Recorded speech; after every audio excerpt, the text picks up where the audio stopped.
आपका आज वीडियो में स्वागत और है। आज वीडियो हम लेकर आए हैं, उसका टाइटल है why India is building this 1,24,000 crore railway line. तो चलिए देख लेते हैं ये वीडियो। लेकिन से पहले इस वीडियो के चैनल का विजुअल लिंक आपको हमारी वीडियो के डिस्क्रिप्शन में मिल जाएगा। सब्सक्राइब करें, लाइक करें, शेयर करें, फॉलो करें इनके चैनल को। इसके में ब्लॉग चैनल का लिंक भी हमारी वीडियो के डिस्क्रिप्शन में मिल जाएगा। सब्सक्राइब करें, लाइक करें, शेयर करें, फॉलो तो करें। चलिए देख लेते हैं ये वीडियो। इंडिपेंडेंट इंडिया का सबसे बड़ा इंफ्रास्ट्रक्चर प्रोजेक्ट अभी बनाया जा रहा है 1,24,000 करोड़ रुपए में। ये है रेलवेज का डेडिकेटेड फ्रेट कॉरिडोर, जो कि स्पेशली सुपरफास्ट फ्रेट ट्रेन्स यानी मालगाड़ियों के लिए बनाया जा रहा है। इसमें ट्रेन 100 किलोमीटर पर आवर की स्पीड से दौड़ पाएंगी। लुधियाना, दिल्ली, कोलकाता और मुंबई के बीच टोटल लेंथ होगी लगभग 3,400 किलोमीटर की। इसका पर्पस है इंडिया को ट्रेड और कॉमर्स का पावर हाउस बनाना, जिससे एक्सपोर्ट करना पहले से और आसान हो जाए और इम्पोर्ट करना और सस्ता। साथ ही देश के अंदर सामान लाने ले जाने में काफी समय और पैसे भी बचाएगा। अभी तो इसके सिर्फ 2 कॉरिडोर्स बन रहे हैं, वेस्टर्न और ईस्टर्न DFC, मगर इनकी सफलता के बाद देश की हर मेजर सिटी को ऐसे ही एक कॉरिडोर से कनेक्ट किया जाएगा।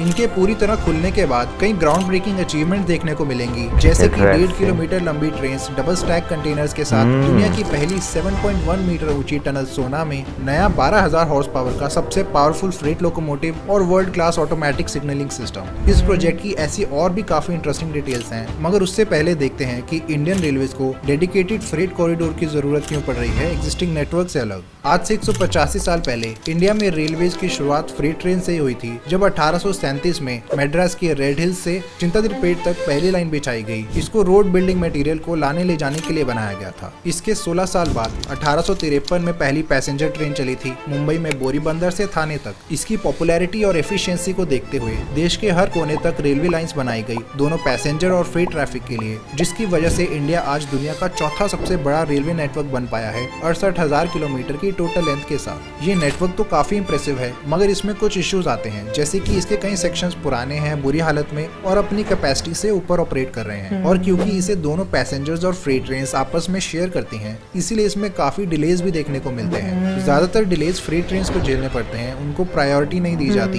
क्योंकि पैसेंजर ट्रेन्स को ज्यादा देर रोका नहीं जा सकता। कई बार तो ये घंटों तक खड़ी रहती हैं लाइन के क्लियर होने के लिए, जिसकी वजह से कोई प्रॉपर शेड्यूल नहीं फॉलो कर पाती। इन्हीं कारणों से एक फ्रेट ट्रेन की एवरेज स्पीड सिर्फ 24 किलोमीटर पर आवर है देश में, यानी दिल्ली से मुंबई सामान भेजने में औसतन 65 घंटे लगते हैं, जो कि बहुत ही स्लो है। ट्रक्स इससे 60% कम टाइम लेते हैं। इतना ही नहीं, इंडियन रेलवेज की सबसे ज्यादा कमाई फ्रेट से ही होती है, टोटल रेवेन्यू का 64%। पैसेंजर ट्रेन इससे आधा ही कमा पाती हैं 29% के साथ, और बाकी 7% केटरिंग, पार्सल्स और एडवर्टीजमेंट से आते हैं। इसके बावजूद रेलवेज का सबसे ज्यादा खर्चा पैसेंजर ट्रेन चलाने में ही चला जाता है, उसके अपने रेवेन्यू से भी ज्यादा। क्लीनिंग, मेंटेनेंस, ऑपरेशन और सिक्योरिटी के ऊपर सबसे ज्यादा खर्च होता है। फ्रेट ट्रेन्स को हमेशा से ही बैड डील मिलती रही है, जिससे लॉजिस्टिक कंपनीज ने इस पर रिलाय करना कम कर दिया, स्पेशली उन केसेस में जिनमें डिलीवरीज टाइम सेंसिटिव होती हैं। हालांकि रेल में सामान ट्रांसपोर्ट करना 10 गुना सस्ता पड़ता है ट्रक से, मगर कंपनीज रोड से सामान भेजना प्रेफर करती हैं समय बचाने के लिए। 1950 में देश के टोटल फ्रेट ट्रैफिक का 83% रेल से जाता था, जो कि 2011 तक आते आते 35% तक गिर गया। आजकल ज्यादातर कार्गो ट्रक से ही ट्रांसपोर्ट होता है, जो कि एनवायरमेंट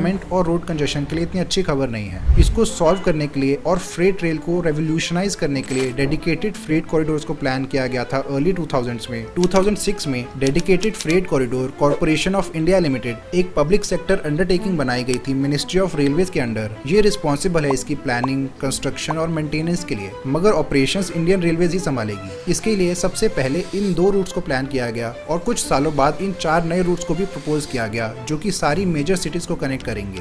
ये रूट्स इसलिए चूज किए गए क्योंकि रेलवेज का मेजर ट्रैफिक इन्हीं से होकर गुजरता है। हर साल इंडियन रेलवेज 121 करोड़ टन का फ्रेट ट्रांसपोर्ट करती है, जिसमें से 55% ट्रैफिक गोल्डन क्वाड्रिलेटरल रूट्स के थ्रू जाता है। इतना ही नहीं, ये पूरा रूट अपनी कैपेसिटी से 15 से 50% तक ज्यादा ऑपरेट कर रहा है कई सालों से। इन डेडिकेटेड फ्रेट कॉरिडोर्स में सिर्फ फ्रेट ट्रेन ही चलेंगी, पैसेंजर ट्रेन को आने नहीं दिया जाएगा। Western dedicated freight corridor UP में दादरी से स्टार्ट होगा, फिर ग्रेटर नोएडा से पास करते हुए यमुना को क्रॉस करेगा, जहां इसकी एंट्री हरियाणा में हो जाएगी। आगे फरीदाबाद के साउथ से होता हुआ जाएगा सोना की तरफ, जहां दुनिया की सबसे ऊंची फ्रेट टनल बनाई जा रही है 10.5 मीटर ऊंचाई के साथ। इतनी ऊंची इसलिए होगी क्योंकि इसमें से डबल स्टैक कंटेनर ट्रेन्स जाएंगी। इसके ऊपर इलेक्ट्रिफिकेशन सिस्टम भी होगा, जिससे इसकी हाइट इंक्रीज हो गई। डबल स्टैक में 2 कंटेनर्स को एक के ऊपर एक रखा जाता है, जो कि बहुत रेयर है फ्रेट ट्रेन्स के लिए दुनिया भर में, मगर ऐसा करने से वेस्टर्न DFC काफी कॉस्ट इफेक्टिव और एफिशिएंट हो जाएगा। ये 1 किलोमीटर लंबी टनल होगी डी शेप में, जिसकी हाइट होगी 10.5 मीटर और विड्थ होगी 14.5 मीटर की। इसका क्रॉस सेक्शनल एरिया हो जाएगा 150 स्क्वायर मीटर का,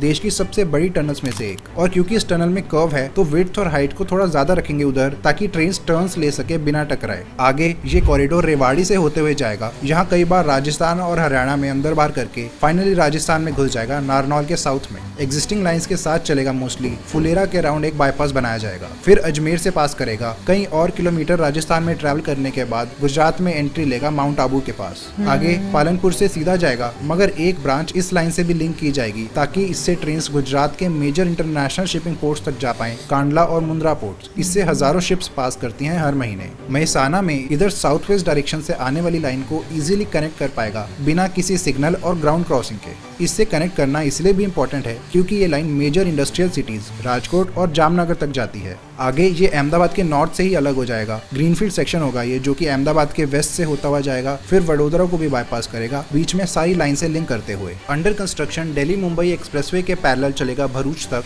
इनके अलावा बुलेट ट्रेन भी बनाई जा रही है जो कि इसी रूट से होते हुए जाएगी। यानी इस पूरे स्ट्रेच में देश के 3 सबसे इंपॉर्टेंट प्रोजेक्ट साथ में चल रहे हैं, जो कि काफी इंटरेस्टिंग है। कई लोग काफी एक्साइटेड है इन तीनों प्रोजेक्ट्स के पूरे होने के लिए। आगे नर्मदा रिवर को क्रॉस करके डीएफसी वापस एग्जिस्टिंग रेल लाइन से मिल जाएगा। सूरत के ईस्ट से बाईपास करते हुए जाएगा, कई और किलोमीटर चलेगा गुजरात में और यहाँ महाराष्ट्र में एंटर हो जाएगा। आगे दहानू को बाईपास करके फिर मौजूदा लाइन से मिल जाएगा। फिर वसई विरार को भी बाईपास करेगा। यहाँ 2 और टनल्स बनाई जाएंगी, 320 मीटर और 430 मीटर लंबी।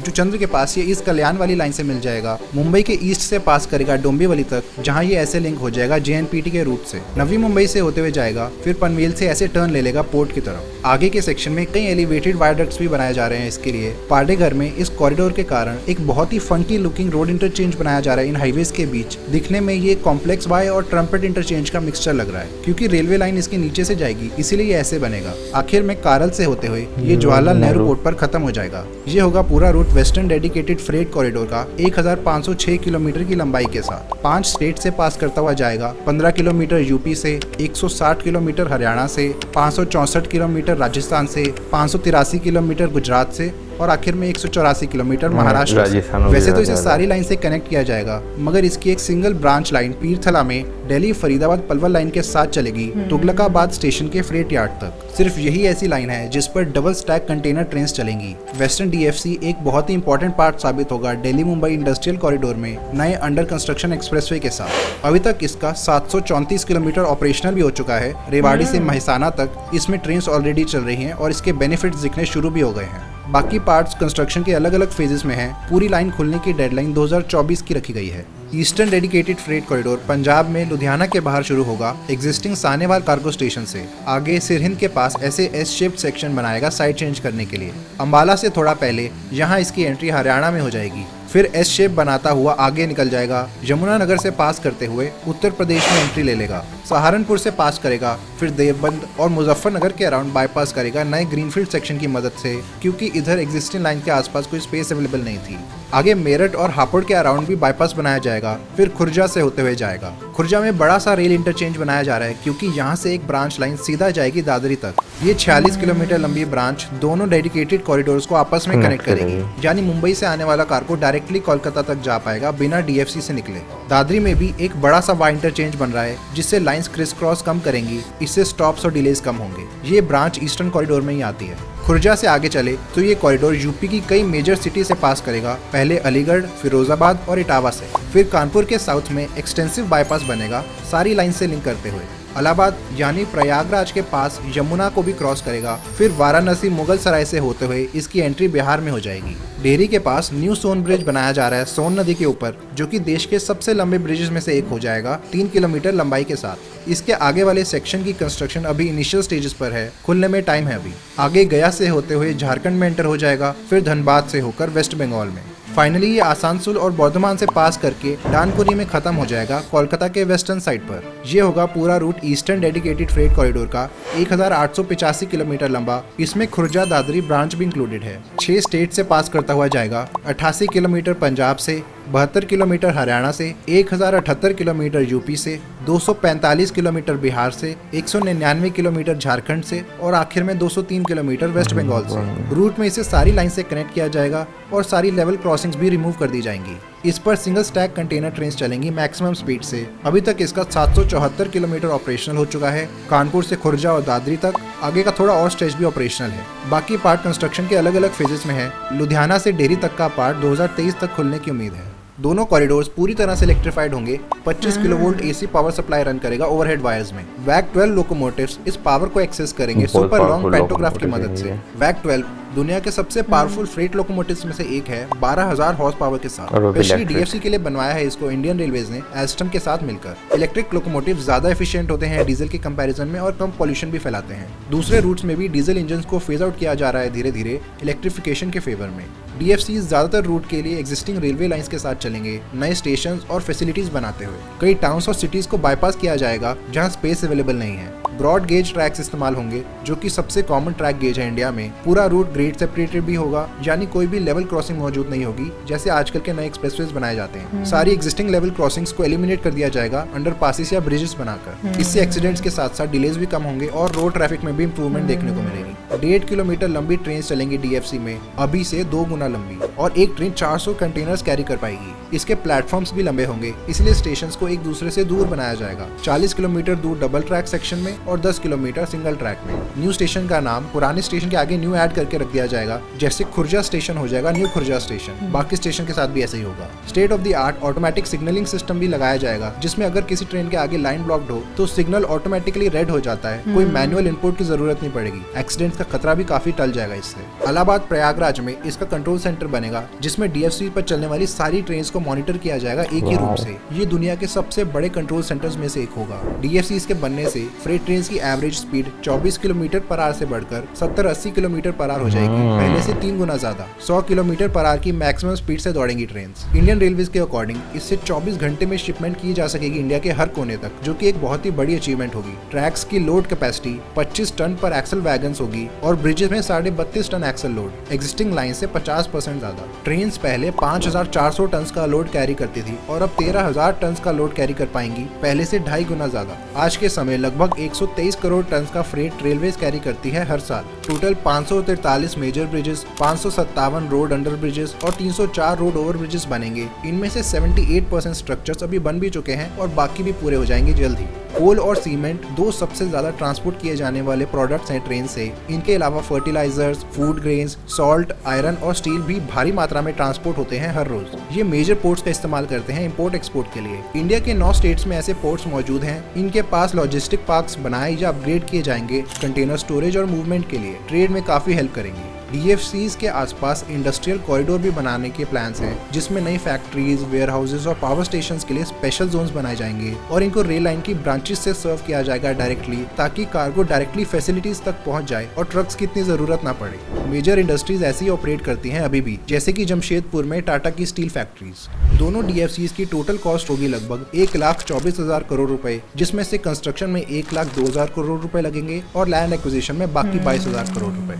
इसमें से 14,286 करोड़ रुपए का लोन वर्ल्ड बैंक ने दिया है ईस्टर्न डीएफसी के लिए और 38,722 करोड़ रुपए Japan international corporation agency JICA ने दिया है वेस्टर्न डीएफसी के लिए। बाकी फंडिंग दूसरे बैंक लोन्स, इंडियन रेलवेज की इन्वेस्टमेंट और पब्लिक प्राइवेट पार्टनरशिप से आएंगी। डीएफसीज इंडिया में रेलवेज का लार्जेस्ट प्रोजेक्ट है, दोनों लेंथ और इन्वेस्टमेंट में। इसको बनाने और मेंटेन करने के लिए DFCCIL को सेटअप किया गया था 2006 में। ये डायरेक्टली मिनिस्ट्री ऑफ रेलवेज के अंडर आती है, इंडियन रेलवेज के अंडर नहीं। डीएफसीज के फायदे अनेक होंगे। सबसे बड़ा फ्रेट मूवमेंट में भारी टाइम और कॉस्ट सेविंग, ज्यादा कार्गो लंबे डिस्टेंसेस कवर करेगा सस्ते में और तेजी से। लॉजिस्टिक कॉस्ट में 30 से 40% तक गिरावट देखने को मिलेगी। डोमेस्टिक और इंटरनेशनल ट्रेड दोनों और आसान हो जाएंगे। प्रेजेंटली देश में ओवरऑल कार्गो मूवमेंट का 30% ट्रेन से होता है, जो कि पिछले 60-70 सालों में काफी गिर गया है। कंपैरिजन के लिए 1950s में 80% कार्गो ट्रेन से भेजा जाता था। इसको चेंज करना जरूरी महसूस हुआ इंडियन रेलवेज को, इसलिए कई मेजर्स लिए गए इसको सॉल्व करने के लिए, जिसमें से डीएफसी सबसे बड़ा है। 2050 तक आधे से ज्यादा कार्गो को ट्रेन से भेजने की उम्मीद लगाई है रेलवेज ने। ये करना इतना आसान नहीं है मगर इम्पॉसिबल भी नहीं है। DFC से फ्रेट के साथ साथ पैसेंजर ट्रेन को भी बहुत फायदा होगा। वो कैसे? देखो, अभी पैसेंजर और फ्रेट ट्रेन को मौजूदा रूट शेयर करना पड़ता है, तो उसमें प्रायोरिटी होने के बावजूद भी पैसेंजर ट्रेन को डिलेज का सामना करना पड़ जाता है। जब अलग से एक डेडिकेटेड रूट खुलेगा तो फ्रेट ट्रेन उसको ज्यादा इस्तेमाल करने लगेंगी और पुराना रूट पैसेंजर ट्रेन के लिए खुल जाएगा काफी हद तक, जिससे उनकी भी स्पीड और कैपेसिटी बढ़ाई जा सकेगी। विन विन सिनेरियो है दोनों के लिए। अंदाजा लगाया गया है कि लगभग 70% फ्रेट ट्रेन शिफ्ट कर जाएंगी DFCs पर। ट्रक ट्रैफिक भी डिक्लाइन होगा, क्योंकि जहां एक ट्रक सिर्फ 10 टन का कार्गो कैरी कर पाता है, नई ट्रेन 13,000 टन का माल ढो पाएंगी। यानी सिर्फ एक ट्रेन से 1,300 ट्रक्स को रोड से हटाया जा सकता है। इससे ट्रैफिक कंजेशन भी कम होगा कई एरियाज में। इसके अलावा एक ट्रेन में सिर्फ 5 से 10 लोग चाहिए होते हैं उसको ऑपरेट करने के लिए, तो 1,300 ट्रक ड्राइवर्स जितना सामान कैरी कर पाएंगे। पहले से काफी ज्यादा एफिशिएंट। मगर ये बात सच है कि कई ड्राइवर्स को अपनी नौकरी से हाथ धोना पड़ सकता है। ग्रीन हाउस गैस एमिशन में भी भारी गिरावट देखने को मिलेगी। DFCCIL के अकॉर्डिंग ये corridor 45 crore ton carbon dioxide emissions को कम कर पाएंगे पहले 30 सालों में। ऐसा सिर्फ कार्गो को ट्रक से ट्रेन में शिफ्ट करके नहीं, भी state of the art machines और टेक्निक्स का उपयोग किया जा रहा है, जैसे कि ऑटोमेटिक ट्रैक लिंक मशीन्स। ये 33 मीटर लंबी मशीन्स होती हैं जो कि ट्रैक्स को स्पीड से बिछा पाती हैं। एक दिन में 1.5 किलोमीटर ट्रैक्स ले कर सकती हैं केवल 15 से 20 वर्कर्स की मदद से। मैनुअल मेथड के कंपैरिजन में ये कई गुना ज्यादा एफिशिएंट और क्विक होगा। दोनों DFCs मिलाकर लगभग 75% काम कंप्लीट हो चुका है। 1508 किलोमीटर का रूट ऑलरेडी ऑपरेशनल है और अगले साल जून 2023 तक बचा हुआ ज्यादातर रूट खुल जाएगा, मगर आखिरी कुछ सेक्शंस खुलने में 2024-25 लग जाएंगे। ईस्टर्न और वेस्टर्न DFCs के अलावा 4 और कॉरिडोर्स भी प्रपोज किए गए हैं मेजर सिटीज के बीच, जो कि इनकी सक्सेस को देखकर बनाए जाएंगे। पहला होगा नॉर्थ साउथ कॉरिडोर, दिल्ली से चेन्नई के बीच 2300 किलोमीटर लंबा। रास्ते में आगरा, भोपाल, नागपुर, हैदराबाद और विजयवाड़ा के पास से होते हुए जाएगा। दूसरा होगा ईस्ट वेस्ट कॉरिडोर, कोलकाता से मुंबई के बीच 2000 किलोमीटर लंबा। ये रायपुर, नागपुर और नासिक से गुजरेगा। नागपुर में नॉर्थ साउथ कॉरिडोर से भी लिंक होगा। इसके बाद ईस्ट कोस्ट कॉरिडोर बनेगा खड़गपुर से विजयवाड़ा तक 1100 किलोमीटर लंबाई के साथ। ये इंडिया के ईस्टर्न कोस्ट के साथ चलेगा, बीच में भुवनेश्वर और विशाखापट्टनम से होते हुए। आखिरी सदर्न कॉरिडोर होगा चेन्नई से गोवा तक 900 किलोमीटर लंबा। इसका रूट अभी फाइनलाइज नहीं हुआ, मगर मोस्ट प्रोबेबली ये बैंगलोर और शिवमोगा से होते हुए जाएगा। इन चारों प्रोपोज्ड DFCs की कुल लंबाई होगी लगभग 6300 किलोमीटर। डेडिकेटेड फ्रेट कॉरिडोर्स देश में कार्गो मूवमेंट को रेवोल्यूशनाइज कर देंगे। वो दिन दूर नहीं जब हम टाइमली डिलीवरी के लिए इन पर निर्भर करेंगे। एफिशिएंट, फास्टर लॉजिस्टिक्स के साथ चीपर और एनवायरमेंटली फ्रेंडली भी होंगे। इकोनॉमी में बहुत पॉजिटिव इम्पैक्ट होगा। इंडस्ट्रीज और एम्प्लॉयमेंट भी बढ़ेगी, बस कुछ ट्रक ड्राइवर्स को छोड़ के।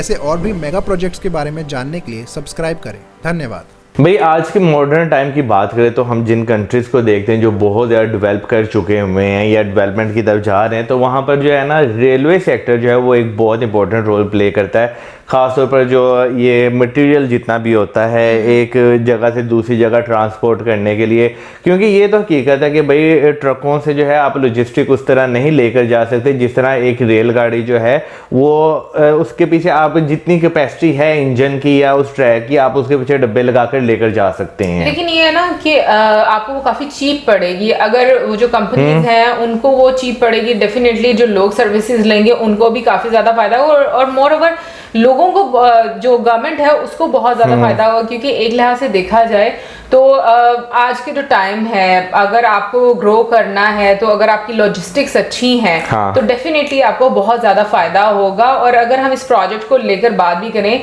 चाहे वो ईस्टर्न फ्रेट कॉरिडोर है या वेस्टर्न हो, उसमें एक चीज़ ये है कि जितने भी पोर्ट्स हैं उनको बहुत अच्छे से जो है वो कनेक्ट किया गया है। और फिर उसके साथ साथ जो ट्रैक्स हैं उनको मतलब इस तरीके से एक दूसरे के साथ कनेक्ट किया जा रहा है। फिर जो टनल बनाई जा रही है या ब्रिजेस बनाए जा रहे हैं या फिर उनको इस तरीके से कनेक्ट किया जा रहा है कि जहां पर कम से कम टाइम जो है वो वेस्ट हो, उसका ना असर जो फ्रेट जो ट्रेन है उन पर पड़े, ना पैसेंजर ट्रेन पर ज़्यादा पड़े और ना ही जो ट्रैफिक है उस पर पड़े। तो इन सब चीज़ों को मद्देनजर रखकर जो प्रोजेक्ट है वो बनाया जा रहा है। यार देखें, फ्रेट कॉरिडोर प्रोजेक्ट बनाने का जो है मकसद ही बेसिकली ये है कि आपकी पैसेंजर ट्रेन जो हैं या आपकी जो गुड्स ट्रेन है वो सेपरेट जो है हो सके। अभी मोस्टली जो है वो इसी तरह ही देखने को मिलता है कि भाई पैसेंजर ट्रेन को जो है वो ज़्यादा प्रायोरिटी दी जाती है गुड्स ट्रेन से।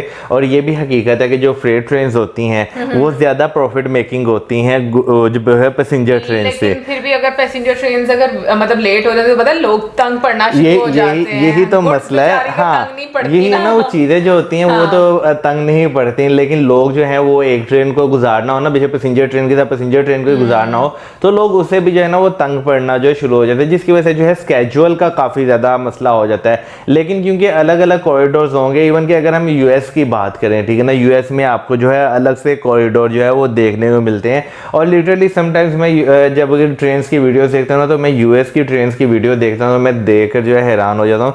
भाई इंजन, फिर उसके पीछे बोगियाँ, फिर इंजन, फिर पीछे बोगियाँ, फिर इंजन, फिर पीछे बोगियाँ, बहुत लंबी लंबी फ्रेट ट्रेन जो हैं वो चलाते हैं, ठीक है ना। और वो स्पेशल उन्होंने सिर्फ फ्रेट के लिए ही वो कॉरिडोर बनाए हुए हैं। और ऑन दी अदर साइड अब आपको इंडिया में भी अगर मैं बात करूँ तो इंडिया की भी मैंने एक जो है मालगाड़ी देखी थी, आई थिंक वो कॉल की थी, उसमें भी जो है ना दो इंजन बीच में लगे हुए थे। तो देखा जाए तो भाई फ्रेट ट्रेन जो है वो आपको बहुत ज्यादा बेनिफिट दे सकते हैं, एक तरह के गेम चेंजर हो सकते हैं। इसमें कोई शक नहीं कि जो लॉन्ग रूट पर जो है ट्रक ड्राइवर्स जाते हैं उनको इश्यूज काफ़ी ज़्यादा होंगे। लेकिन अभी भी अगर मैं बात करूं कि भाई नौकरियां ख़त्म हो जाएंगी, तो मेरा नहीं ख्याल, क्योंकि उसकी रीज़न ये है कि और भी बहुत सारे रूट्स हैं। क्योंकि लाजमी बात है, आपको जो है जो एक जिसे हम ड्राई पोर्ट कहते हैं, वहाँ तक भी तो ट्रांसपोर्ट पहुँचाने के लिए कुछ चाहिए ना। बिल्कुल, बट मुझे लगता है कि बहुत सारी अपॉर्चुनिटीज मौसम इस तरीके से भी क्रिएट होंगी कि जब आपके डिफरेंट सेक्टर्स जो हैं वो ग्रो करेंगे और आपकी एक्सपोर्ट बढ़ेगी, डेफिनेटली बाकी कंट्रीज के साथ भी आपकी एक्सपोर्ट होगी, तो उसके लिए एक तो बचत जो है वो चीज़ों की, मतलब टाइम की बचत सबसे इंपॉर्टेंट होती है, ठीक है ना, क्योंकि टाइम की वजह से जो है वो सबसे ज़्यादा आपके जो एक्सपेंस हैं उन पर एक असर पड़ता है। फिर उसके अलावा नई जो जॉब अपॉर्चुनिटीज़ हैं वो और ज़्यादा क्रिएट करेंगे, क्योंकि अगर हम लोग देखते हैं चाइना को भी आज के टाइम में देखते हैं तो उनका पोर्ट का सिस्टम इतना वेल कनेक्टेड और अच्छा है कि लाइक वो डिफरेंट कंट्रीज में वो जिस तरीके से हम देखेंगे ज़्यादा से ज़्यादा एक्सपोर्ट करते हैं, हाँ, उनकी जो लॉजिस्टिक्स है उनकी बात करें तो आज चाइना की जो अगर इंडस्ट्री के बारे में भी देखा जाए तो उन्होंने इतनी अपॉर्चुनिटीज क्रिएट की हैं। आई एम श्योर कि जो ट्रक ड्राइवर्स हैं मे बी इनिशियली उनको कोई प्रॉब्लम देखना ही पड़े, बट विद टाइम वो चीज़ें जो हैं वो सेटल हो जाएंगी, क्योंकि मुझे लगता है कि जैसे जैसे आपके डिफरेंट सेक्टर्स ग्रो करते हैं आपके लिए अपॉर्चुनिटीज बहुत ज़्यादा क्रिएट हो जाती है। यार वही मैं आपसे बात करना कि देखें जैसे एक फ्रेट कॉरिडोर बन रहा है, ये एक डेडिकेटेड है, ठीक है ना, इसमें जो है आपका जो एक ट्रैक बिछेगा आप सिर्फ उसी से जा सकते हैं, ठीक है ना। लेकिन उस ट्रैक के जो एक रेडियस में जो यानी कि थोड़ा सा दूर, हाँ, जो जहाँ पर फैक्ट्रीज होंगी, लाजमी बात है वहाँ से आपको ड्राई पोर्ट तक पहुँचाने के लिए आपको ट्रक चाहिए, ठीक है। तो वो जो है मेरा ख्याल है कहीं ना कहीं वो चीज़ें जो है वो एडजस्ट हो जाएंगी। लेकिन जो है इससे इंडिया की इकोनॉमी को, इंडिया के जो वहाँ पे मैन्युफैक्चरर्स हैं या जो चीज़ें इंपोर्ट होती हैं एक्सपोर्ट होती हैं उन पे एक बहुत वो कहते हैं ना कि नुमाया जो है, हाँ, कॉस्ट एफिशिएंट है और एक वाजिया फर्क जो है वो नजर आएगा लोगों को भी। बिल्कुल। और भाई मैं कहूँगी जो टेक्नोलॉजी इस्तेमाल की जा रही है बीच में, हम लोगों ने वैसे पहले भी रिमेम्बर ये वाली एक टेक्नोलॉजी देखी भी थी, जिस तरीके से जो ट्रैक है वो बिछाया जा रहा है। इनफैक्ट हम लोगों ने रोड का भी, तुम्हें अगर याद हो देखा था कि जैसे रोड बनती जा रही थी आगे से, और मैं अपने अब्बू के साथ ये चीज़ कल ही डिस्कस कर रही थी कि इंडिया में इस तरह की हम लोग अब चीज़ें देखते हैं, इतनी एडवांस टेक्नोलॉजी देखते हैं कि ऐसे रोड्स बनती जा रही हैं। और मेरे अब्बू भी कहीं ना कहीं पर हैरान हो रही थी, क्योंकि अब मेरी बात डिस्कशन ये हो रही थी कि यहाँ पर हम लोग वही रवायती तरीके जो अभी तक इस्तेमाल कर रहे हैं, जिसमें जो मैन पावर है वो बहुत ज़्यादा इस्तेमाल होती है। और इनफैक्ट हम लोग अभी जो रेलवे है उसमें भी देख रहे हैं कि कितना ज़्यादा आपको एक एडवांस टेक्नोलॉजी का इस्तेमाल किया जा रहा है, टाइम की बचत की जा रही है। इनफैक्ट टाइम की बचत होती है और पैसे की भी तो बचत होती है। अभी तो क्या नाम लेते हैं, मैं देख रहा था तकरीबन महीना 2 महीने पहले एक वीडियो देख रहा था, यानी कि दुनिया में टेक्नोलॉजी जो है वो बहुत आगे चली गई हुई है। पाकिस्तान की खासतौर पर बात करूँ तो बहुत पीछे रह गई, यहाँ पे अभी भी जो है हर चीज़ रवायती तरीक़ों से होती है। भाई मैं देख रहा था कि दुनिया में जो ट्रैक बिछते हैं, फिर उसके बाद अगर आपको कोई स्लीपर ख़राब हो जाता है, वो मशीन आती है, नट बोल्ट खोलती है, साफ़ करती है और वो उठाकर बाहर रखती है, उसकी जगह नया स्लीपर लगा के वो जाते हैं। यानी कि जो आपका दिनों में काम हो रहा है वो जो है कुछ मिनटों में करके यानी कि वो जा रहा है, ठीक है ना। घंटों लग जाते हैं यार, चले एक दिन का काम कह लें कि आपका 1 घंटे में हो रहा है, ठीक है ना। तो खैर वो शायद टाइम लैप्स बनाया हुआ था तो इस वजह से वो ज़्यादा जल्दी मैंने बोल दिया, लेकिन हाँ, नहीं होता लेकिन नहीं, पर मशीन की मदद से भाई बहुत इजी हो गया हुआ है काम। आपको ट्रैक्स वाला मैं बोल रही हूं कि इजी, हाँ, आपको ट्रैक्स बिछाने में बहुत ज़्यादा जो है वो आसानी हो गया। अभी जैसे हमने रिसेंटली जो है एक वीडियो देखी थी जिसमें जो है पूरे का पूरा ब्लॉक लाकर आपके जो है वो पिलर्स के ऊपर जो है रख दिया जाता है मशीन की मदद मदद से। तो जो रेल मिनिस्टर की हम लोगों ने हाँ वीडियो देखी, बिल्कुल अश्विनी जी की। बिल्कुल, उसमें हमने देखा था कि वो पूरा पूरा ब्लॉक ला कर रख दिया जाता है। तो अगर देखा जाए दुनिया बहुत तरक्की जो है वो बहुत कर चुकी हुई है। और क्या नाम लेते हैं, ये हालांकि बहुत सारे लोग कहेंगे कि यार ये नहीं होना चाहिए, ये इस तरह उस तरह कहीं और पैसा भी लग सकता था, लेकिन लिटरली इंफ्रास्ट्रक्चर जो है ना एक ऐसी चीज़ है कि आप जब इस पर इन्वेस्ट करते हैं ना तो लॉन्ग टर्म में ही आपको बहुत ज़्यादा बेनिफिट जो है वो देकर जाता है। अभी इंडिया जो है अगर इस पर 1,24,000 करोड़ लगा रहा है तो इससे जो है ना कई 100 अरब जो है इंडिया कमाएगा। और ये भी देखो कि अभी जैसे कल हम लोग प्रशांत सर की भी वीडियो देखी थी, उन्होंने भी वीडियो में ये बात बोली थी कि एक जनरेशन को सेक्रीफाइस करना पड़ता है, उसको बहुत ज्यादा मेहनत करनी पड़ती है आने वाला टाइम अच्छा करने के लिए। तो मुझे ऐसा लग रहा है कि ना अभी का जो टाइम इंडिया का चल रहा है ना वो ऐसा ही टाइम है कि लोग बहुत ज्यादा मेहनत कर रहे हैं और बेहतरी भी नजर आ रही है, और आने वाले टाइम में मुझे लग रहा है कि और चीजें जो है वो बेहतर होंगी। तो ये तो थी हमारी आज की वीडियो, आई होप आपको अच्छी लगी होगी और आप जरूर बताइएगा कि इस प्रोजेक्ट का इंडियन इकोनॉमी पे क्या असर होने वाला है, जरूर बताइएगा हमें कमेंट सेक्शन में। और इसी के साथ हमें like, subscribe, share, good good bye.